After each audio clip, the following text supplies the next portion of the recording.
नमस्कार, आईमा मीडिया में आपका स्वागत है।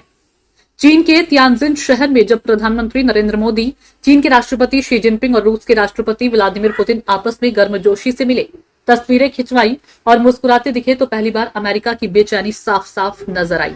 अमेरिका की घबराहट इतनी बढ़ गई कि अमेरिकी राष्ट्रपति ट्रंप की तरफ से तुरंत बयान सामने आ गया और उन्होंने भारत के साथ व्यापार को डिजास्टर बताया। लेकिन असलियत यही है कि यह अमेरिका की मजबूरी है, भारत की कूटनीति की जीत है।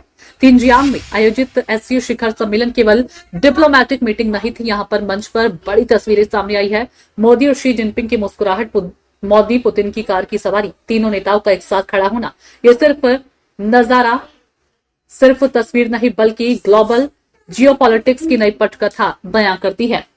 अमेरिकी राष्ट्रपति डोनाल्ड ट्रंप ने 1 सितंबर को दावा किया कि भारत ने सभी टैरिफ को शून्य करने की पेशकश की है और कहा कि अब बहुत देर हो चुकी है। ट्रंप ने भारत की व्यापार प्रथाओं पर भी निशाना साधा और लंबे समय से चले आ रहे आर्थिक संबंधों को पूरी तरह से एक तरफा आपदा बताया। भारत सरकार ने अभी तक उनके इस दावे पर कोई प्रतिक्रिया नहीं दी है, जिसमें उन्होंने स्पष्ट रूप से दोनों पक्षों के बीच व्यापार समझौते के लिए रुकी हुई बातचीत के बारे में कहा है।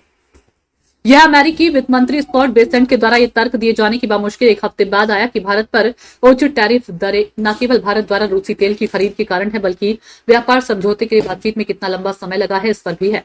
ट्रंप ने ट्रुथ सोशल पर अपने पोस्ट में कहा कि बहुत कम लोग ये समझते हैं कि हम भारत के साथ बहुत कम व्यापार करते हैं, लेकिन वे हमारे साथ बहुत अधिक व्यापार करते हैं।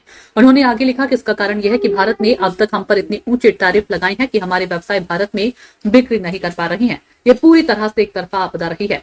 आईमा मीडिया को यदि आप YouTube पर देख रहे हैं तो सब्सक्राइब करें, फेसबुक या सोशल मीडिया पर देख रहे हैं तो फॉलो करें। हमें कमेंट बॉक्स में अपनी राय अवश्य दीजिए।